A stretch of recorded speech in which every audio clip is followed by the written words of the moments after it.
ये अमर है। मातासर सेवा क्षेत्र का ये प्रधान कार्य करता है। लेकिन सबसे बड़ी बात है, इनका इतना अच्छा व्यवहार है। सारा दिन सुबह 4 बजे से लेके रात को 9-10 बजे तक ये काम कर रहे हैं। मुंह पर बराबर मुस्कुराहट लगा हुआ है। बहुत अच्छे लोग हैं ये। कभी मौका मिला तो माँ नर्मदा इनसे फिर मिलाएंगी। नर्मदे हर। ये हमारा 2 दिन में तय किया हुआ पथ। मातासर के आश्रम से हम निकल चुके हैं। आज मेरा 23वां दिन है शायद, और 6 दिसंबर 2024 है। तो अगला पड़ाव 2 पड़ाव है। यहाँ से 8 किलोमीटर पर एक पड़ाव है, और फिर सीधा सीधा गोरा कॉलोनी है। यहाँ से करीब 17-18 किलोमीटर। आ गए हम अगले आश्रम पे। खाजगी, ये गजानन महाराज का एक अन्य क्षेत्र है। यहाँ हमने दोपहर का प्रसाद प्राप्त किया। अब खाजगी का ये गजानन आश्रम वैसे तो छोटा है, पर सारी सुविधाएं यहाँ मौजूद है, तो रुकने के लिए अच्छा जगह है। देखा आपने, इस चिलचिलाती धूप में इस लड़की ने माथे पर बोझ उठाकर जंगल से लकड़ियाँ लेकर आ रही हैं। 2 बज रहे हैं, अभी तक खाना भी नहीं खाया होगा इसने। आश्रम से 2 किलोमीटर चलकर आया हूँ। एक मोड़ है, वहाँ से देखिए सरदार वल्लभ भाई पटेल की मूर्ति नज़र आ रही है पूरी की पूरी। और कुछ ही समय में सूल पानी का जंगल ख़त्म होने वाला है। इन 7-8 दिनों की बहुत याद आएगी हमें। मैंने बहुत कुछ देखा। यहाँ देखा एक दूसरा भारत, हमारी पुरानी सनातनी संस्कार को देखा संजोए रखते। वो भूखे नंगे लोग आज भी अतिथि उनके पास देवो भव। बच्चे, जो छोटे छोटे बच्चे जंगल से छोटे छोटे जंगली बेर तोड़ कर लाते हैं हमें देने के लिए, बदले में हम उन्हें एक चॉकलेट दे दें। बच्चियाँ नीचे से 200-300 फीट नीचे से पानी लाकर धूप में गर्मी में उन पत्थरों में हमें पिलाती हैं। क्यों? बदले में एक चॉकलेट दे दें। मैया भी ऐसी करती हैं। बहुत सारी औरतें भी ये काम करती हैं, पानी पिलाती हैं सेवा के लिए। और इनकी ज़रूरतें भी बहुत कम हैं, और उन्हीं छोटे छोटे ज़रूरतों के बदले इन्हें भगवान ने खुशियाँ दी है। माँ नर्मदा ने खुशियाँ दी हैं। बच्चियाँ जो कपड़े नहीं पहने हैं, बदन में कपड़े नहीं हैं, वो कहीं से लाल रंग होठों पे इधर उधर लगा के लिपस्टिक का भ्रम करती है, फिर भी वो खुश हैं। ये भगवान की कृपा ही ना है। इनको मिस करेंगे हम, बहुत मिस करेंगे। नर्मदे हर। रास्ते में यहाँ एक झरना है, पर ये जाने का जो रास्ता है पुल टूटी हुई है। अब हमें नंगे पैर पानी से होकर जाना पड़ेगा। वहाँ तक गया नहीं मैं, बस नीचे तक गया था, वापस हो रहा हूँ। नर्मदे हर। ब्रिज के पास एक दुकान है, देखा दुकानदार को। ये रोज 150-150 आदमियों को नाश्ता करवाता है, पोहा खिलाता है, सिंघाड़ा खिलाता है, चाय पिलाता है। सेवा देखिए इस छोटे दुकान से। आज जब हम गोरे कॉलोनी पहुंचेंगे तो मेरे ख्याल से 400 किलोमीटर कर चुके होंगे। लेकिन लोगों से जब पूछा मैंने, उनके रिएक्शंस ये हैं, हालांकि ये ज़्यादा से ज़्यादा 11वीं या 12वीं हिस्सा होगा पूरे परिक्रमा का, पर लोगों से जब मैंने पूछा उनके रिएक्शंस थे। नर्मदे हर। नर्मदे हर। चलने में तकलीफ हो रही, परेशानी? नहीं, कोई परेशानी। पैर में कोई परेशानी तो नहीं है? कोई परेशानी नहीं। तो मैया की कृपा से पूरा करेंगे हम परिक्रमा। पूरा कर देंगे। नर्मदे हर। परेशानी हो रही है पैर में बाबा? तो कैसे करेंगे? कैसे करेंगे परिक्रमा? है बहुत लंबी रास्ता है। क्या करें? जैसे भी मैया जी ले जाए वैसा। जैसी मैया ले जाएगी, लेकिन परिक्रमा पूरा करना ही है। नर्मदे हर। करेंगे तो सही बाबा। हाँ तो क्या हुआ, परिक्रमा तो पूरा करेंगे।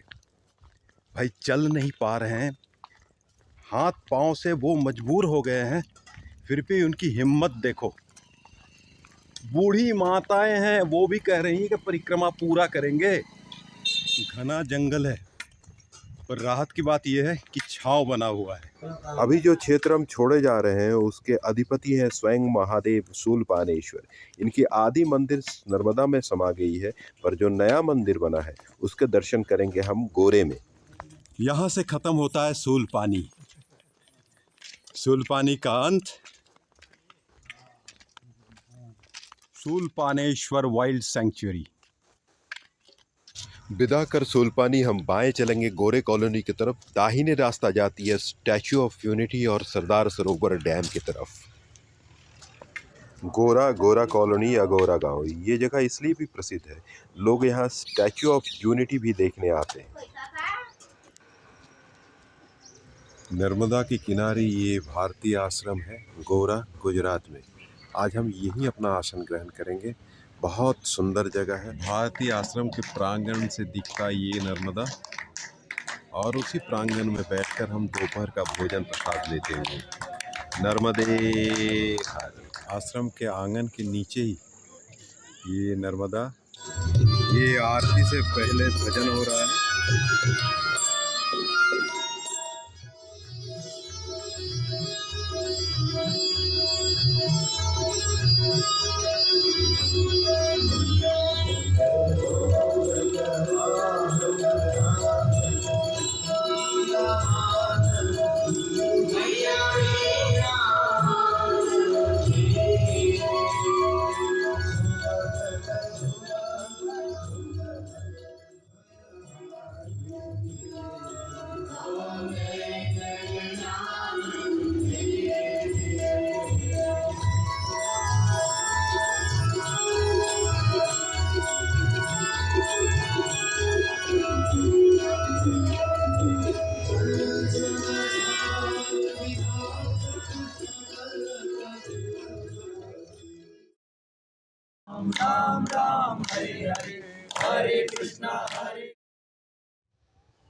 भारतीय आश्रम से सूर्योदय के बाद हम उनके मंदिर में जाने वाले हैं जिन्हें हम तभी पा सकते हैं जब हमारे अंदर वो भाव हो।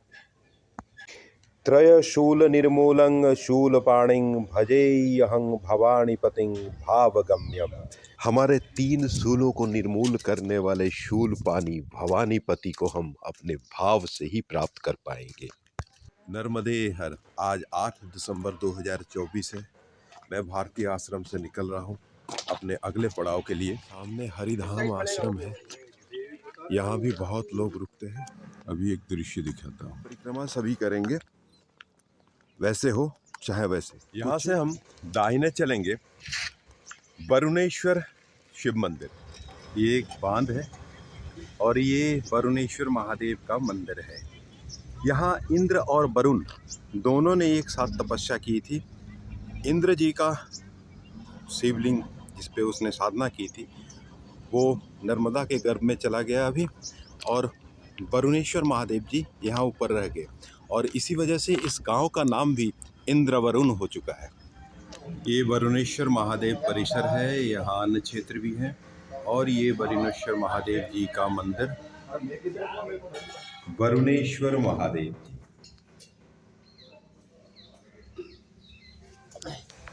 नर्मदे हार, ये वरुण भगवान का मंदिर है। वरुण भगवान के ऋषि गौतम ऋषि ने श्राप दिया, वो श्राप मुक्ति के लिए इधर आया। भगवान राम जी जन्म हो के जनकपुर जाने के टाइम माता अहिल्या का उद्धार किया, जब उसकी श्राप मुक्ति मिला। फिर आने जाने वाला का दर्शन से श्राप मुक्ति 7 पीढ़ी के। नर्मदे हार। जब से मैं गुजरात के अंदर आया हूँ, श्रद्धा की एक अलग सा आयाम देख रहा हूँ।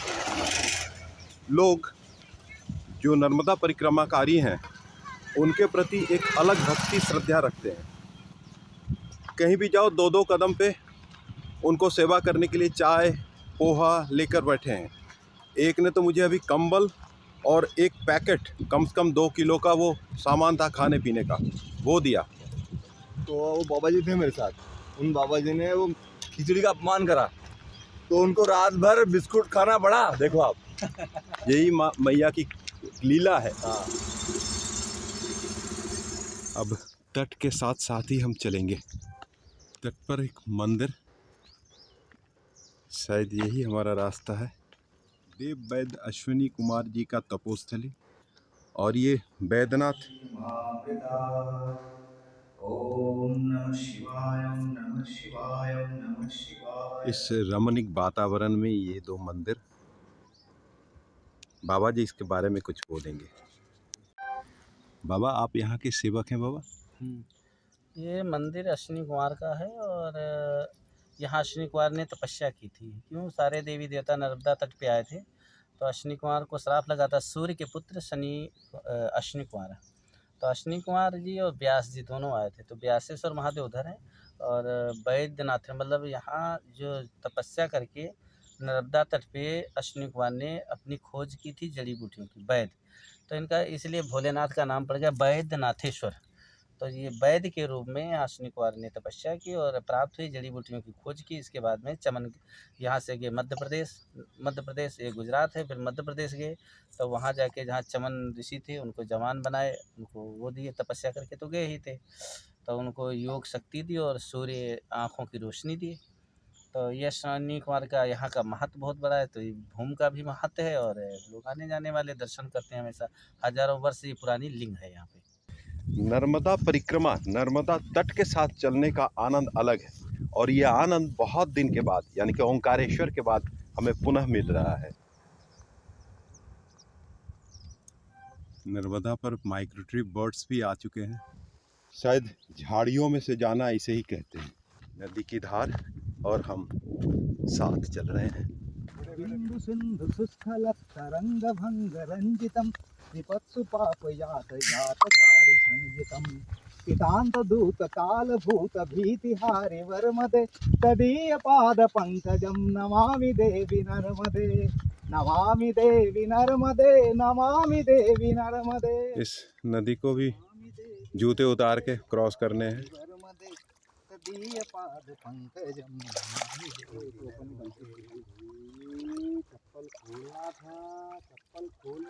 तट पर ये आश्रम, पर ये परिक्रमा वासियों के लिए नहीं है। उत्तरेश्वर महादेव हंडी स्वामी श्री योगानंद तीर्थ आश्रम रामपुरा। ये गोरा से तकरीबन पैदल मार्ग नदी के किनारे किनारे 11-12 किलोमीटर के आसपास आता है। आश्रम के प्रवेशद्वार। आश्रम में कचनार का इतना बड़ा वृक्ष। ये शिव मंदिर, एक प्रसाद भवन के साथ आश्रम परिसर। उत्तरेश्वर महादेव से 1 किलोमीटर भी नहीं आया हूँ। नर्मदा तट पर ये धनेश्वर महादेव का मंदिर, कुबेर की तपोभूमि।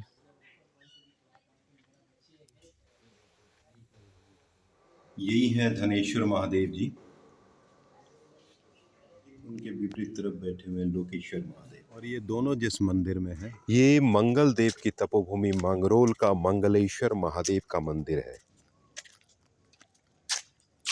मंदिर परिसर मंगलेश्वर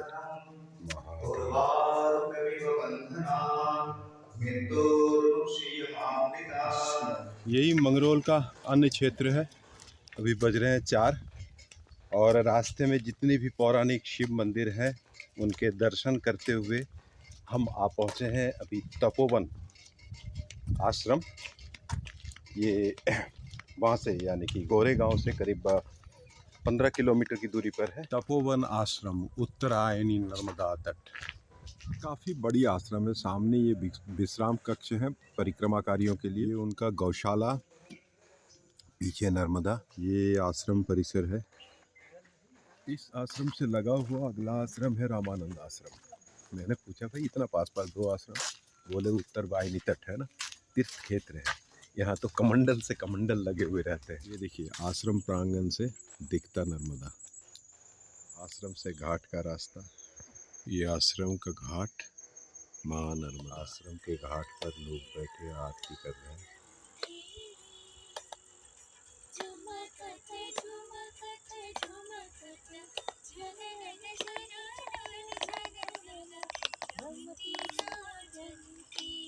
यहाँ नर्मदा उत्तर वाहिनी है, यानी कि दक्षिण में पुलपानी की पहाड़ियाँ जो हम पार करके आए हैं।